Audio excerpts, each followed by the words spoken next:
In the azure expanse of the Caribbean Sea, a shadow looms large. One of the most potent symbols of American military might has steamed into view. The USS Gerald R. Ford, the newest and largest aircraft carrier in the U.S. fleet, has arrived in the operational zone of the United States Southern Command, triggering alarm bells in the capitals of Latin America and reverberating through international diplomatic circles. Its appearance is no accident. It marks a dramatic escalation in a chess game of military posturing between the United States and Venezuela, a country already stretched thin by economic collapse and internal strife. As the carrier and its strike group settle into position, the world watches. Does this deployment simply guard against narcotics trafficking, as Washington says? Or does it foreshadow the opening act of something far more ominous? The tension is real, and the stakes could not be higher.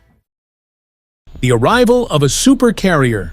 On November 11, 2025, the U.S. Navy announced the arrival of the USS Gerald R. Ford and its accompanying strike group in the Caribbean and Latin American region, falling within the Southern Command's area of responsibility. This is no routine deployment. With more than 4,000 sailors aboard and dozens of tactical aircraft ready, the carrier is a floating city of power projection.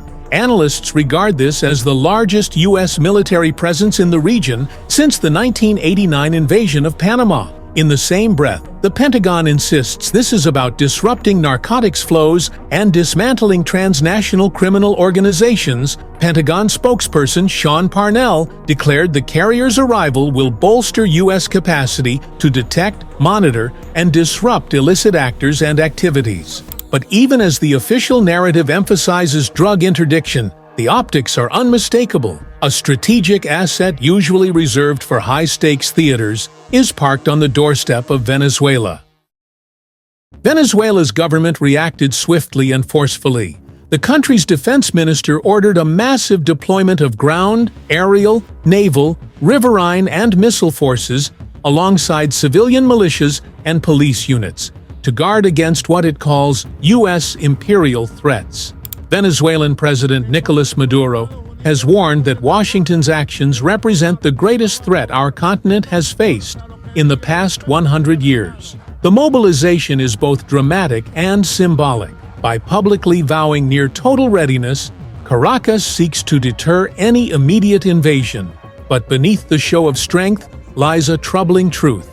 Venezuela's armed forces are worn down, under-equipped, and deeply fatigued.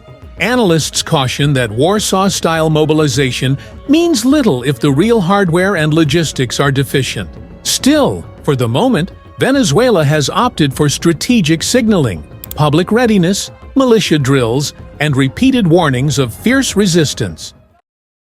While drug interdiction remains the official justification, the scale and nature of the U.S. deployment suggest deeper intent. The Ford is accompanied by multiple destroyers, a nuclear-powered submarine, and other support vessels and aircraft, a package more befitting wartime readiness than counter-narcotics patrol. Some analysts read this as part of a dual-track approach. Under the guise of drug war operations, the U.S. is flexing power to influence Venezuela's internal politics, including regime change. A Reuters source observed that the signal is clear. The shot clock has started. The significance is more than symbolic. This kind of deployment enables contingency options, rapid land strikes, amphibious operations, or establishing forward bases, scenarios that were once considered remote in the Western Hemisphere.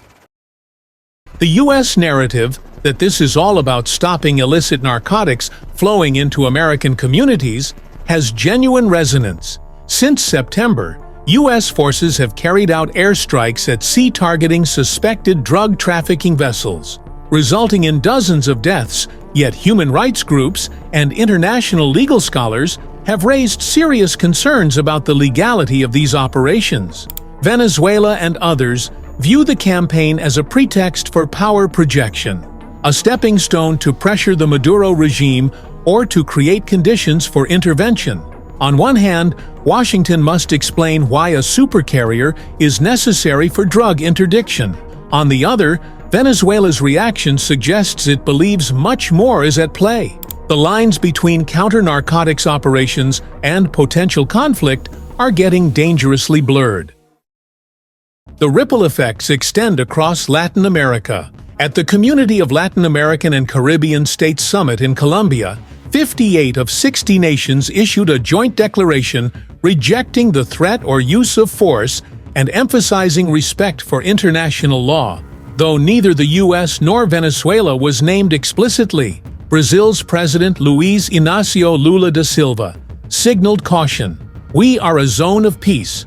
We don't need war here." The problem in Venezuela is a political one, and it must be resolved through politics. Meanwhile, Russia and China watch closely, with Russia warning of imperialistic actions and criticizing what it sees as U.S. disregard for international norms. The deployment thus marks not only a U.S.-Venezuela standoff, but a larger contest over hemispheric influence and norms of intervention.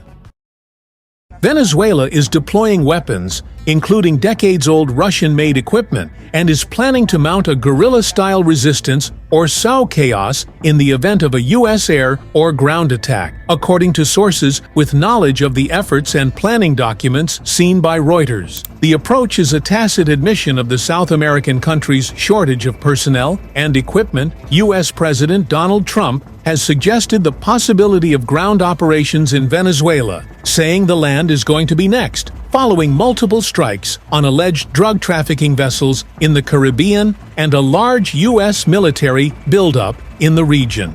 He later denied he was considering strikes inside Venezuela. Venezuelan President Nicolas Maduro, in power since 2013, says Trump is seeking to oust him, and that Venezuelan citizens and the military will resist any such attempt. The U.S. military dwarfs Venezuela's, which is debilitated by a lack of training, low wages, and deteriorating equipment. 6 sources familiar with Venezuela's military capabilities said some unit commanders have even been forced to negotiate with local food producers to feed their troops because government supplies fall short. 2 sources with knowledge of state security forces told Reuters that reality has led Maduro's government to bet on 2 potential strategies, including a guerrilla-style response referenced publicly, though without details, by high-ranking officials, and another which officials have not acknowledged.